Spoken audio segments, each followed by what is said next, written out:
Hello and welcome again to our YouTube channel. আজকে আমরা আবার কারেন্ট অ্যাফেয়ার্সের সিরিজে চলে এসেছি। গতকাল আসতে পারিনি আমাদের যান্ত্রিক ত্রুটির জন্য। আজকে থেকে আশা করছি আর আমাদের এই সিরিজের কোনো রকম ব্যবচ্ছেদ পড়বে না। তাহলে কথা বেশি না বাড়িয়ে শুরু করা যাক। যদি আমাদের এই ভিডিওটি আপনাদের ভালো লেগে থাকে তাহলে অবশ্যই একে লাইক, শেয়ার এবং সাবস্ক্রাইব করবেন এবং আমাদের পাশে থাকবেন আমাদের উৎসাহ দেওয়ার জন্য। প্রথমে আমরা প্রিভিয়াস ডেজ যে কোয়েশ্চেন্সগুলো ছিল সেগুলোর আনসারগুলো আগে জেনে নিই। আমাদের প্রথম কোয়েশ্চেন ছিল যে even network is related to A vaccine stock position, B. Geotag Health Center, C. Temperature at storage facility. Choose the correct option. 1. A and B, 2. A and C, 3. নোটা, 4. All of them. এক্ষেত্রে correct answer হলো all of them, কারণ even নেটওয়ার্কে vaccine stock পজিশনও দেখা হয়, geotag health সেন্টারও দেখা হয় এবং temperature at storage ফ্যাসিলিটিও দেখা হয়। এটি একটি ফ্যাকচুয়াল কোয়েশ্চেন ছিল এবং এটি আমাদেরকে না মুখস্থ রাখলে আমরা উত্তর করতে পারবো না। সেকেন্ড যে কোয়েশ্চেনটি হলো সেটি কি না, FATF is a 1. NGO, 2. Intergovernmental organisation, 3. Subsect of NIA, 4. Anti terrorist squad of UN। এর আনসারটি হলো অপশন 2 অর্থাৎ ইন্টারগভর্নমেন্টাল অর্গানাইজেশন। এটিও একটি ফ্যাকচুয়াল বেসড কোয়েশ্চেন ছিল। আশা করছি তোমরা বেশিরভাগই আমাদের আলোচনা শোনার পর এই দুটি অ্যান্সার করতে পেরেছো। তাহলে আমাদের আজকের ডিসকাশন শুরু করা যাক। আজকের প্রথম নিউজ যেটি হচ্ছে centre to borrow for state, অর্থাৎ জিএসটি কাউন্সিলের একটি মিটিং নিয়ে আমরা কদিন আগে আলোচনা করেছিলাম, 2-3 দিন আগে, এবং সেখানে দেখানো হয়েছিল যে জিএসটি কাউন্সিলের একটি বেশ গ্রুপিং তৈরি হয়েছিল যে একদল স্টেট চাইছিল যে মার্কেট থেকে টাকা সেন্টার তাদের হয়ে বড় করুক, যার মধ্যে ওয়েস্ট বেঙ্গল, কেরালা ইত্যাদি ছিল, এবং আরেক দল স্টেট চাইছিল, যেটা ছিল মেজরিটি যদিও 21 স্টেটস, তারা চেয়েছিল কি না তারা নিজেরাই মার্কেট থেকে বড় করুক। কিন্তু শেষমেশ দেখা যায় কি না সেন্টারই হচ্ছে স্টেটের জন্য বড় করছে, কারণ বিভিন্ন আলোচনার পরে জিএসটি কাউন্সিল এটা মন্তব্য এসেছে যে এই মুহূর্তে স্টেটের বড় করার মতো ক্ষমতাও নেই এবং সেটা করতে দিলে প্রচণ্ড রিস্কি ব্যাপার হবে। তারা কিভাবে বড় করছে তার জন্য একটি মেকানিজম তারা নিয়ে এসে, সেটি হচ্ছে ব্যাক টু ব্যাক লোনস। এবং এই ব্যাক টু ব্যাক লোনস কি এবং এই জিএসটি কাউন্সিল কি, এর ব্যাপারে আমরা পুরোপুরি আমাদের একটি নতুন সিরিজ শুরু করতে চলেছি, যেটির নাম হলো ইস্যু সিরিজ। সেখানে আমরা দিয়ে দেবো। তবে এখানে ছোট করে ব্যাক টু ব্যাক লোনের কথাটা বলে রাখি। ব্যাক টু ব্যাক লোন হচ্ছে একটি লোন এগ্রিমেন্ট।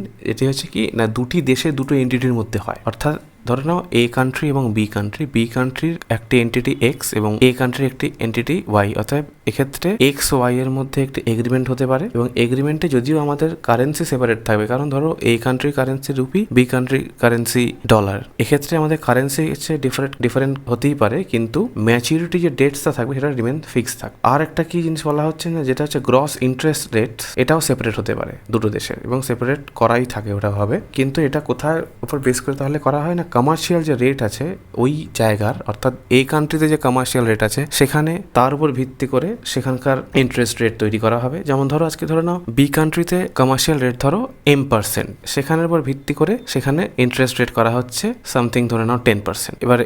এবারে এ কান্ট্রিতে কি হচ্ছে না, ধরে নাও তোমার কমার্শিয়াল রেট মানে অর্থাৎ কমার্স যেভাবে চলে, এটা কমার্শিয়াল তো রেট থাকে প্রতিটা দেশের, তা সেইটা ধরে নাও এবারে এ কান্ট্রিতে N%, সেক্ষেত্রে তোমার ইন্টারেস্ট রেটও কিন্তু চেঞ্জ হয়ে যেতে পারে 5%। অতএব এই ব্যাক টু ব্যাক লোন এইটি হচ্ছে প্রচন্ড পরিমাণে সাবজেক্টিভ, একমাত্র এখানে ম্যাচুরিটি ডেটস ছাড়া আর কিছু ফিক্স থাকে না। দ্বিতীয় যে নিউজটি আমাদের জন্য ইম্পর্টেন্ট সেটি হলো BARC suspends rating of all news channels, অর্থাৎ বার্ক মানে broadcast audience research council of India. এরা হচ্ছে একটি সংস্থা যেটা হচ্ছে টিআরপি সংক্রান্ত বিভিন্ন ব্যাপারগুলোকে নিয়ে এরা একটা অ্যানালিসিস করে এবং এরা মতদান করেছে যে রিপাবলিক টিভি এবং টাইমস নাও এই দুটি টিভিতে যে টিআরপি ট্যাম্পারিংয়ের ঘটনাটা ঘটে, এর ফলে যে অসুবিধার সৃষ্টি হয়েছিল এবং সেই জন্য বার্ক ঠিক করেছে যে কোনো নিউজ চ্যানেলে কিন্তু এই টিআরপি রেটিংটাকে পরবর্তীকালে ইউজ করতে পারবে না। এখন এই টিআরপি কি জিনিস, টিআরপি অ্যাকচুয়াল এখানে সমস্যাটা কোথায়, এগুলো আমরা আবার বলছি আমাদের যে নতুন সিরিজ চালু হতে চলেছে এটির নাম ইস্যু সিরিজ, সেখানে আমরা দিয়ে দেবো। এখানে আমরা বার্ক সম্বন্ধে জানবো, কারণ এটি আমাদের এখানে প্রিলিমসের জন্য লাগবে। বার্ক কি না, বার্ক হচ্ছে একটি industry body collaboratively controlled and owned by advertisers, ad agencies এবং ব্রডকাস্টিং কোম্পানিজ। এবারে এরা কি করছে না, এরা একটা ইন্ডিয়ান সোসাইটি অফ অ্যাডভার্টাইজার রয়েছে, এই ইন্ডিয়ান সোসাইটি অফ অ্যাডভার্টাইজার্স এরা হচ্ছে বার্ক কাউন্সিলের মেম্বার্স এবং এটি একটা স্বতন্ত্র বডি, এটা কোনো রকম গভর্নমেন্টের সঙ্গে যুক্ত নয়, এটা একটি প্রাইভেট বডি। এরা ঠিক করে যে এন্টারটেনমেন্ট ইন্ডাস্ট্রিকে চালানোর জন্য যে টার্গেট যে একটা রেটিং থাকে, টার্গেট রেটিং পয়েন্ট যেটা টিআরপি, সেইটা কোন চ্যানেল বেশি দেখছে, কোন চ্যানেল কম দেখছে মানুষ, তার উপর ভিত্তি করে অ্যানালিসিস করে ঠিক করে। এবারে এই বার্কের যে মিটারটা রয়েছে, বার্কের যে একটা অ্যানালিসিস যে স্কেলটা রয়েছে, এটা সম্বন্ধে বার্ক নিজেই হচ্ছে ঠিকঠাক এখনো পর্যন্ত ধারণা করে উঠতে পারেনি। কারণ এতটা লোকের মধ্যে কতজন লোক টিভি দেখছে, কতজন লোক টিভির মধ্যে কোন চ্যানেল দেখছে, অতগুলো মিটার বসানো সম্ভব নয়, যেটাকে 12 মিটার বলা হয়। এবং তার ফলে কি হয়েছে না, এই টিআরপি ট্যাম্পারিং এর ক্ষেত্রে একটি অনেক বড় গ্যাপ থেকে যাচ্ছে। অতএব কোনো চ্যানেল চাইলে, যদি ধরে নাও এখন কেবল তুমি যখন খুলছো তখন, বা তোমার যে ডিশ অ্যান্টেনায় তুমি টিভি খুলছো, তোমার প্রথম চ্যানেল আসছে একটা ধরে নাও রিপাবলিক টিভি, যেটা কিন্তু এখন ট্যাম্পারিং হয়েছে। এখন এই রিপাবলিক টিভি, অতএব তুমি তো টিভি খুলে সঙ্গে সঙ্গে ঘোরাতে পারবে না, মানে it will take time to go to your wanted channel. সেক্ষেত্রে কি হবে, ওই 10 সেকেন্ড তুমি রিপাবলিক টিভি না চাইতেও দেখে নিলে, এবং এর ফলে কি হলো, ওদের টিআরপি রেটিং বেড়ে গেল। এইভাবে বিভিন্নভাবে ওরা ট্যাম্পার করতো।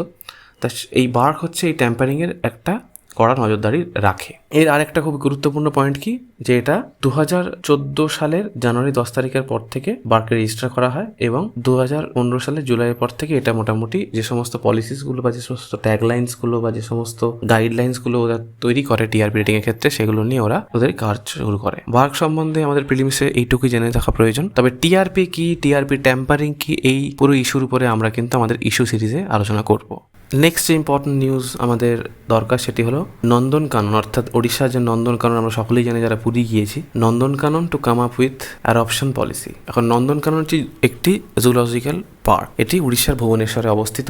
এদের এই লকডাউনের সময় যে আর্থিক ক্ষতিটা হয়েছে জুতে ভিজিটার্স না আসার ফলে, সেইটাকে একটি বেশ অনন্য উপায় এবং খুবই সুন্দর একটি উপায় এরই এই জুলজিক্যাল পার্কটি এই ঘাটতি পূরণের চেষ্টা করেছে। সেটা কি না, তার একটা পলিসি নিয়ে এসছে। পলিসিটার নাম হচ্ছে অ্যাডপ্ট অ্যান অ্যানিম্যাল। ব্যাপারটা কি না, অ্যাডপ্ট অ্যান অ্যানিম্যাল ব্যাপারটা হচ্ছে ভারতবর্ষের জিনিসটা প্রথম না, এখানে বিভিন্ন যে পশু পাখিগুলো আছে এদের একটি তোমরা অ্যাডপ্ট করতে পারবে। মানে তোমরা ইন দ্য সেন্স কোনো প্রাইভেট এন্টিটি চায় তারা করতে পারে, যদি তুমি চাও তুমিও করতে পারো, যদি কোনো রকম অন্য কোনো লোক চায় তারাও করতে পারে।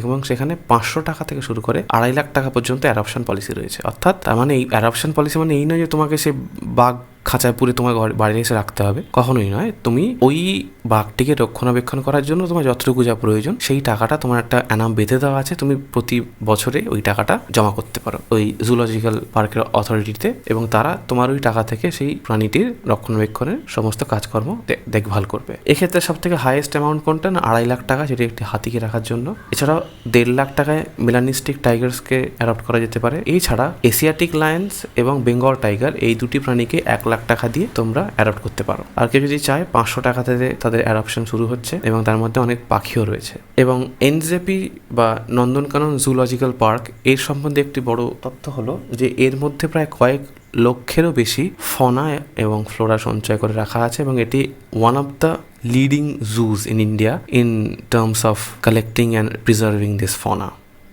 নেক্সট যে ইম্পর্টেন্ট নিউজ সেটি হলো Malayalam poet Akkitham passed away, অর্থাৎ লেজেন্ডারি একজন মালয়ালম ভাষার কবি আক্কিতাম অচ্যুতান নাম্বুদিরি, উনি মারা গেছেন। উনি জ্ঞানপীঠ লরিয়েট ছিলেন, অর্থাৎ জ্ঞানপীঠ পুরস্কার উনি পেয়েছিলেন। তাকে মালয়ালম ডায়াসপোরাতে বা মালয়ালম সাহিত্যের জগতে মহাকবি, উনি ছিলেন লাস্ট মহাকবি। এবং তিনি মিনিংফুল মডার্নিজম, অর্থাৎ একটি অর্থবহ আধুনিকতাবাদের জন্ম দেন তিনি মালয়ালম পোয়েট্রির মধ্যে, এবং এই জন্যই তাকে মানুষ এত সম্মান দেয় যে মালয়ালম পোয়েট্রিতে একটি নতুন আঙ্গিক নিয়ে আসেন।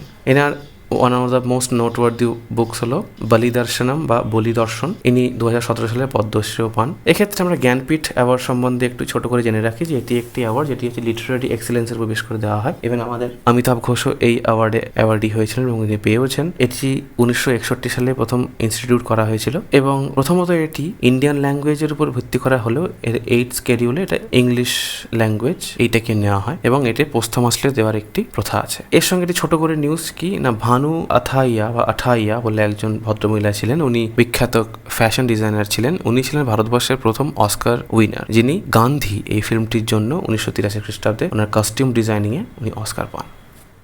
তাহলে আজকের আলোচনা এখানেই শেষ।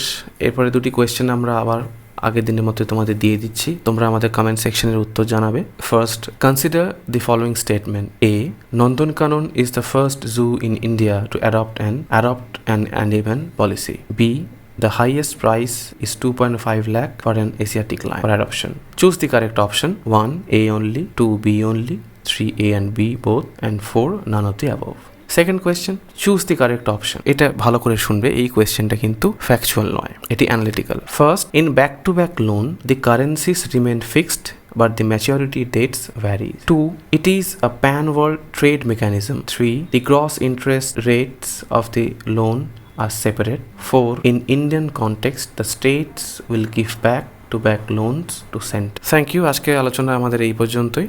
তবে আমরা আবারও তোমাদের আরেকবার সূচিত করে দিই যে আমরা আরেকটি নতুন সিরিজ চালু করতে চলেছি, এটির নাম হবে ইস্যু সিরিজ। এখানে আমরা কারেন্ট অ্যাফেয়ার্সের যে সমস্ত ইস্যুগুলো আমরা কারেন্ট অ্যাফেয়ার্সের সময়ের একটি বেঁচে থাকার জন্য আমরা আলোচনা করতে পারছি না, সেই ইস্যুগুলিকে আমরা ওখানে আরও বিস্তারিতভাবে আরও বড় করে একেবারে তার আদ্যপান্ত আলোচনা করব। আশা করছি আমাদের সেই নতুন প্রয়াসিত আমরা তোমাদেরকে পাশে পাবো। এবং again and again I am telling you are the key of this journey.